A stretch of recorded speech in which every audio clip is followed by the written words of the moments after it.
Hands it off to Drew Scott. Drew Scott, the Ohio State commit, takes a whack, takes a long distance shot and scores. Drew Scott gets it past William Moran, and the Scots are off and running. 2-1 delivery is lined out in the right field. Going back is Tullis. Is going to go over his head and hit off the wall. Rounding third is Grant Kipp. He'll come in to score. The throw over to second gets past the second baseman and fight. And just like that, we're tied up. It's an RBI double off the bat of Patrick Shear. Here comes the first pitch from Rajabian. It's going to be upstairs for ball one. Yeah, it's important that Clayton has great control, and that's when he's on. It's easy to see. He jumps out in front of batters and gets a lot of 0-2 counts. So it'll be interesting to watch him early on to see how he's doing. The next pitch is swung and flared out in the left field. Will land right in front of Parker Seal. So it's a leadoff single. Hunter Toulis gets the first hit of the ball game. Nick, I've seen every other team in a game except for Forney last week, but I'll tell you this, Royce City is the best hitting baseball team in our district as far as what their performance was on Tuesday. They really laced the ball, particularly these first 4 or 5 guys in the order. So Rajabian giving up the leadoff single, and again Highland Park just trying to snap a 2-game skid in the defense here for the Scots. As Rajabian steps off the rubber. Grant Kipp at first base, Benner Page at second. Over at short, James Henry and Patrick Shear at third. Out in the outfield, Parker Seal on the left as the first delivery. Misses upstairs to Josh Hendricks. Josh Hendricks was a tough out on Tuesday. He hit 2 doubles and walked, and finally the Scots got him. Aaron Plotkin struck him out leading off the 7th, but he hit some rockets at Royce City.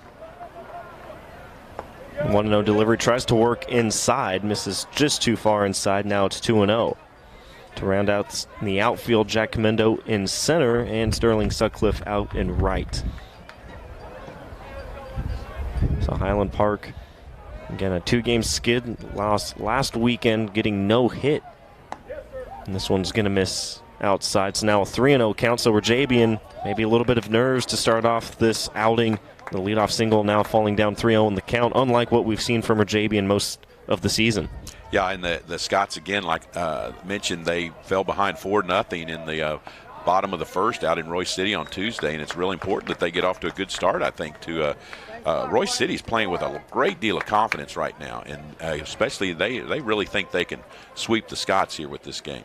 Royce City enters today's game with a 19-11 overall record, 7-4 in district play. The 3-1 delivery is a little flare right in front. It's going to land in front of Henry. The toss to second is in time, but the throw to first will not be in time. But Highland Park gets the lead runner for the first out. Yeah, it looked like that Toulis had to wait a little bit before he could go to make sure that ball wasn't a line drive to Henry, and he had really no chance to get to second. But that's a good trade-off right there. Get that lead out and don't give up a base. Like you said, Josh Hendricks was really lacing that ball in the first game between these two clubs earlier this week. So it's good to see that his first at-bat with the runner on and nobody out, just a little blooper right in front of the shortstop James Henry, and they are able to get the lead runner. I'm going to bring up Drayton Harris, the pitcher for the Bulldogs tonight, with a runner on and 1 out in the top of the first. Highland Park 15-10, an 8-3 district record coming into tonight. This first pitch misses upstairs. So the first 3 batters, Clayton Rajabian has failed to get a first pitch strike. Drayton Harris played left field out there on Tuesday night. Had a lot of trouble with some balls, and speaking to some kids, our left fielder, and he said the outfield was just terrible out there. That it made sense that no one got any really good hops out there. So looks like a stolen base. Hendricks able to get a good jump. The toss is just a bit behind him, so runner in scoring position with 1 away. The next delivery is called for a strike. So Hendricks showing off that speed. The center fielder gets to the second base bag with 1 away. 1-1 the count to Harris. Rajabian comes set. Quick glance over to second, now comes home.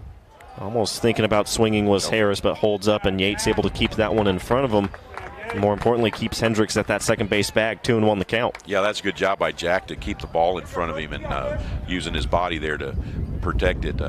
With just 1 out now, Hendricks is not going to be too aggressive.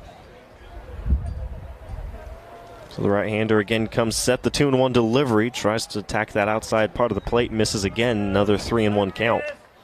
I think when Rajabian's been successful, he's really not shied away from pitching inside, that inside half of the plate. And really didn't see Kip do that very much on Tuesday. And the Bulldogs were able to really get the bat on the ball. There you go. He tries to work inside and will be a called strike. So almost right in on the hands, but able to locate that one for a full count. That's where he needs to be. He needs to keep them. They're really leaning over the plate, and they're getting the meat of the bat on those outside pitches. So I think that's a good spot for Clayton all night. So almost right on cue, he comes in and attacks the inside part of the plate. Now time will be called quickly. We'll see if he goes back on the inside here on the payoff pitch.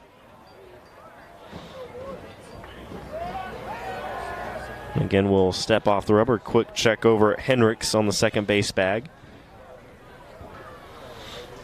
Yeah, I like that play. Just all you have to do is step off, and he'll get back closer to the bag. And James Henry playing with him a little bit, but tries to attack the inside part of the plate, but it's down low for ball 4. So runners on first and second with one away.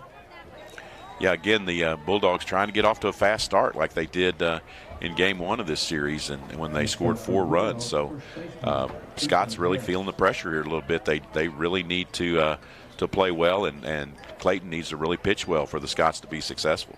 So the first 3 base runners first 3 batters rather for the Bulldogs reached base, but Toulis retired on that 6-4 fielder's choice for the first out. But Hendricks and Harris now on second and first. Ethan Harris, the first baseman, now coming up to the plate with only one away.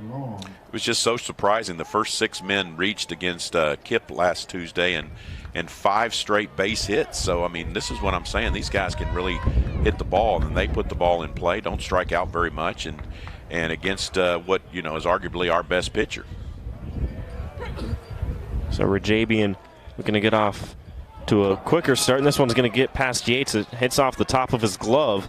Both runners will advance, so both runners in scoring position, and another first pitch ball delivered from Rajabian. Yeah, it just looked like Jack just misjudged where the ball was, and it was outside and high, and just got a glove on it but didn't catch it, and then he had trouble finding it. So an easy wild pitch for Rajabian that gives up a couple bases there. So the Scots in danger again of falling behind early on to the Bulldogs. This one a late strike call right at the knees, and Coach Clark right there attacking the inside part of the plate. Got to do it. I think you just got to do it, and you got to throw strikes. And I know they're going to get some base hits because they've showed that they're going to hit, and you just hope they hit a few atom balls. Look, Scott's already playing the defense up here in the first inning. And it looked like an off-speed pitch there as Harris well out in front of that one for strike 2. So a good pitch from Rajabian with 2 strikes. This is what he did the time before last outing. He did a great job of getting that strikeout with that runner on third base, and really can bear down and get it when he needs it. And the 1-2 delivery to Harris now tries that outside part. Yates can't get there. The run is going to come in to score as Hendricks gets the first run of the ball game for the Bulldogs. Drayton Harris advances to third.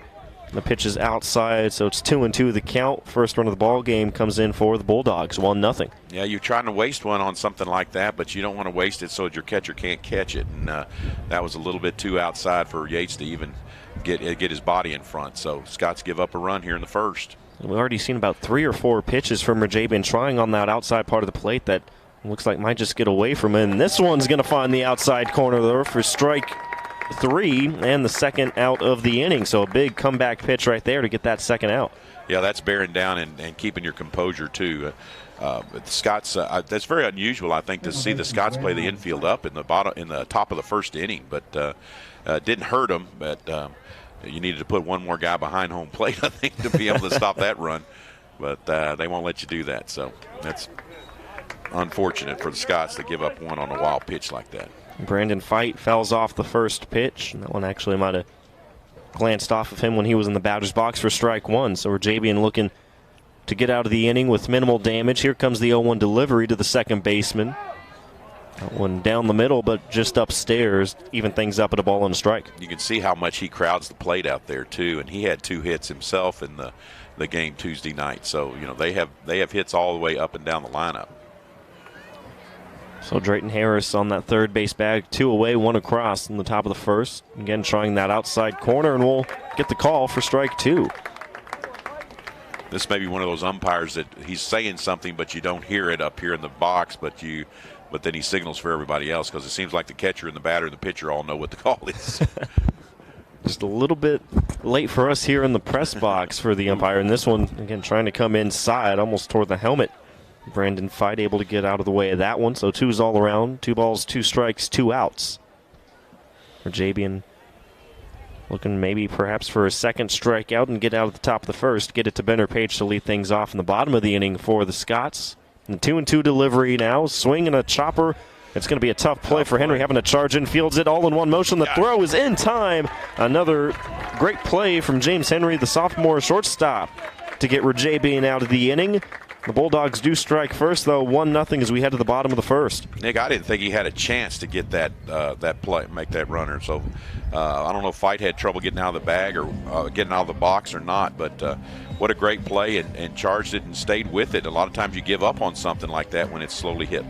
And just put it in your pocket. So nice job on both ends, and Grant Kipp making a nice stretch over there to get the out. Now, we saw that a couple of weeks ago against Mesquite Poteet, where the Pirates had a couple of just really weakly hit choppers in the infield, a couple of tough plays that Henry wasn't really able to make, and the Pirates were able to kind of capitalize off of those. Highland Park ended up winning that in the bottom of the 7th after almost a 2-hour rain delay, but we've seen a couple of bounces like that throughout the season kind of not go for James Henry or any of the infielders at Highland Park, but the shortstop right there showing off his cannon of an arm to get that on a slow chopper right to him. Yeah, I agree, and that's a good job of just staying with it and making the play. So, the Scots could have the Bulldogs could have gotten a lot more than the 1 run they did tally. So it's probably a good thing for the Scots, a little bit of momentum there. With runners really on 2nd and 3rd and only 1 out and only capitalizing on the wild pitch. So nice job by Rajabian to get out of that jam a little bit with just the 1 run crossing. So it's up to the Scots now to see what they can do, and love to see them. They scored some runs on Tuesday night, but sure could have been a lot better and left a lot of opportunities out there. And talking about the lineup, and the bats for Highland Park have been swinging a lot better the past 2 months or so. We'll have Benner Page leading things off, then Jack Comendo behind him. Grant Kipp batting 3rd. Patrick Shear batting 4th. Rajabian, the pitcher, batting 5th. Christian Clark batting 6th, the designated hitter. Sterling Sutcliffe behind him. James Henry batting 8th, and Parker Seal, who's been a leadoff man for Coach Yoder this season, batting 9th. Benner Page looks at the first delivery. Outside for ball 1, Drayton Harris on the mound for the Bulldogs. Benner Page with a lot of speed coming out of the box. We'll look at this next one. Misses outside, 2-0 the count. He reached base a couple of, really 3 times, 2 walks and a double on Tuesday, and really is. He's being a little more patient at the plate. And his double was a smash in the left center, and it was probably as hard hit ball as we saw that night. So he's a great guy to have in that leadoff spot. He's starting to get on base with some walks and doing a lot of different things. Shows bunt and pulls back. Called strike on the outside corner, 3-1. So Highland Park trying to replicate what the Bulldogs did and get the first couple of batters on base, and a quick 3-1 delivery misses outside and gets past the catcher and Browner, and it's a leadoff walk for Benner Page. This is a good situation. Coach Yoder's been so aggressive running the bases. I really like what I've been seeing him do, and this might be a situation where Comendo's such a good bunter that he might have him lay one down and get that runner to second, or he might just let Page try to steal one. So, but Jack's a great bunter, and he also can leg out one. So this will be an interesting call here. A lot of speed on the base pass. This one going to get past the catcher, and Page is going to easily stroll on into second. So now you don't even maybe have to worry about taking the bat out of Comendo's hands and let him swing away with the runner in scoring position, nobody out. Yeah, that's true. Or you're going to have him bunt so you get that run to third. I don't know how Coach would want to play it, but again, runs are precious, and this is a big game and big opportunity for the Scots here as Benner reaches second with nobody out. So Harris fires in the next delivery, misses outside. It's now 2-0 the count. So Comendo has also drawn a 2-0 count to start things off against Harris on the mound.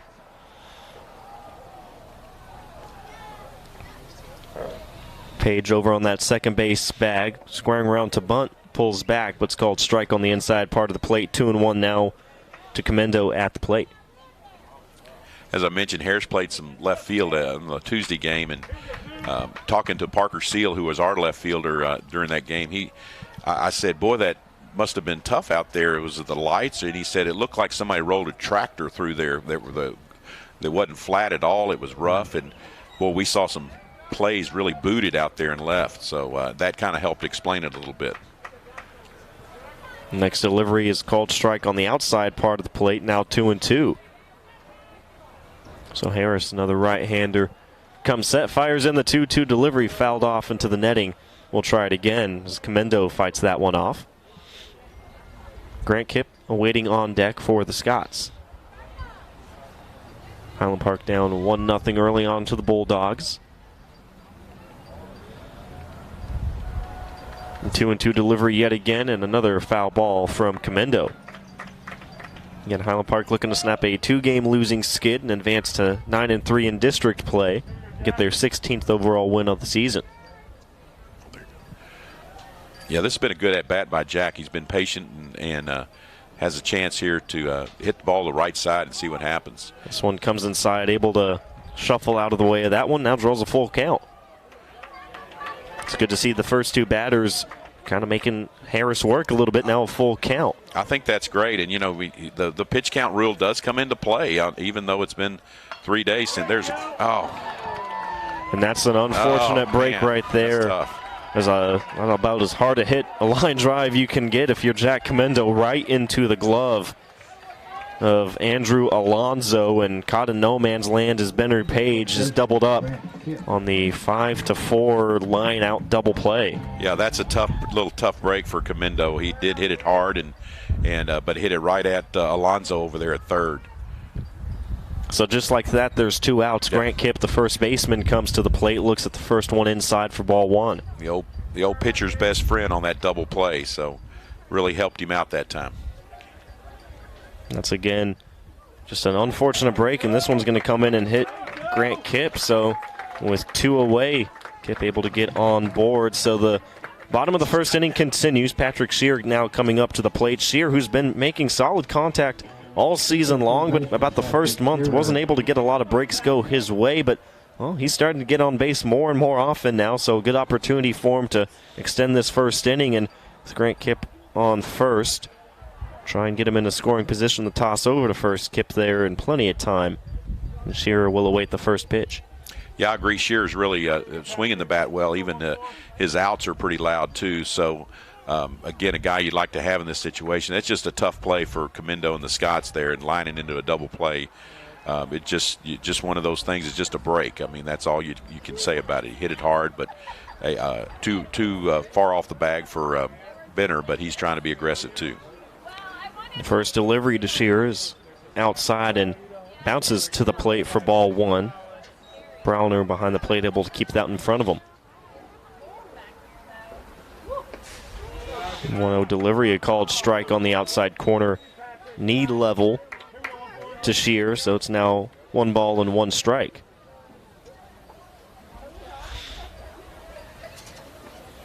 Very quick delivery from Drayton Harris on the mound. Doesn't waste a lot of time. This one misses down low, 2-1. He kind of bounced that one in, kind of a little bit of overthrowing right there, I think. And I'm sure he'd really feel fortunate if he could get out of this inning right now. 2-1 delivery is lined out in the right field. Going back is Tullis. Is going to go over his head and hit off the wall. Rounding third is Grant Kipp. He'll come in to score. The throw over to second gets past the second baseman and fight.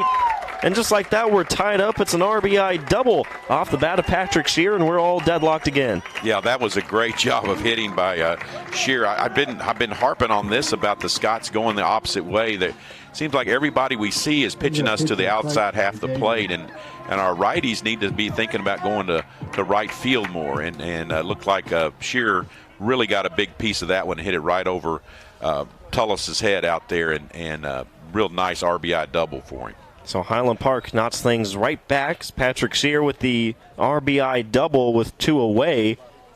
And Clayton Rajabian now at the plate looks at the first pitch called strike at the knees.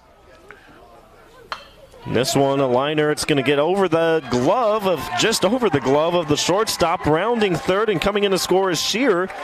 So Rajabian helps out his own cause. It's back-to-back RBIs. Highland Park now up 2-1. That was a solid hit too, and again, just high enough to get over the shortstop Chandler's head there. And again, the Scots are coming up with something they failed to do Tuesday night, and that is 2 out base hits. So that's great to see. So early on, some very solid contact for the Scots. Even that line-out double play was almost as hard as you can hit it for Jack Comendo right to the third baseman's glove. But with 2 outs, you had Grant Kipp get hit by a pitch. He gets on base. Patrick Sear, the RBI double. Now Clayton Rajabian drives in a run with the looper over the shortstop Chandler's extended glove. And Sear, with that speed and the awareness on the base pass, able to get home for the second run of the ball game for the Scots. Clark looks at strike 1 on the outside corner. Clark, the DH tonight. Yeah, one of those 2 out base hits Tuesday night would have been, we wouldn't have had to play extra innings out at Royce City. So we could have used one of those, but that's great to see. I think that's pretty clutch when the Scots respond like that. That one a tough call for Clark on the outside part of the plate. Unhappy with that one. Now down the count 0-2. This one a slow chopper over to the first baseman. Harris able to field it. A little bit of miscommunication between both Harrises, but the first baseman will make the play for out number 3. But the Scots strike, and they have the lead 2-1. 2 top scorers getting things done early for the Rangers. Let's see if they can get a couple more goals, perhaps tie this one back up.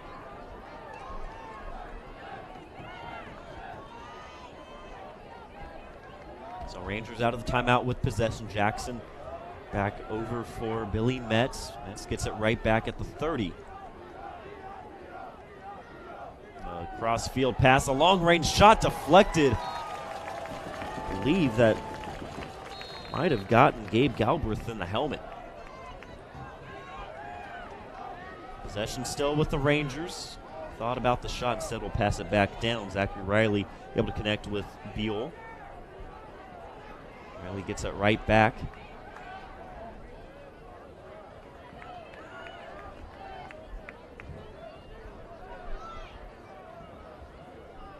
Metz and Pretty going back and forth. Pretty a junior on this team. Gets it right back right around the 30 running point. 1:10 to go in the first half of action. 5-2, Highland Park with the lead. Thought about the shot, instead passes it back down.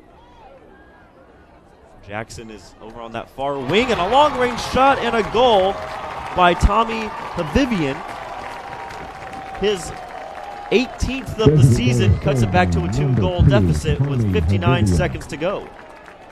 Assisted by number 22, Peter Buell. Buell will get the assist, his 11th assist on the season. But with 59.8 seconds to go, it's 5-3. Havivian on the score sheet now. Going top shelf over Doak Walker. There was a flag on the play. Might have been a delayed penalty.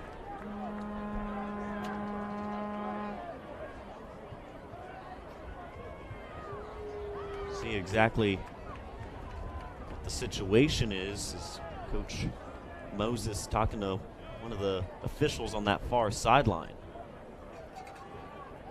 Not sure if anyone saw a flag. It was in that end zone back behind Doak Walker.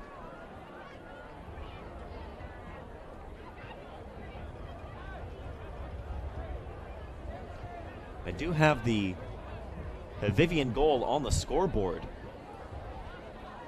but all the players have been directed to the Highland Park offensive side of the field.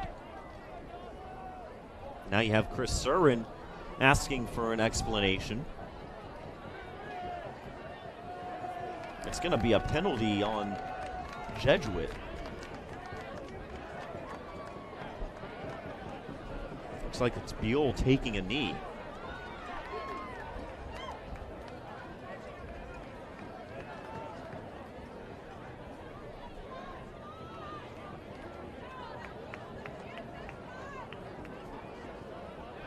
So after some more conversation, Buell will head off for a few moments. The Havivian goal still on the scoreboard. Not sure when the penalty was.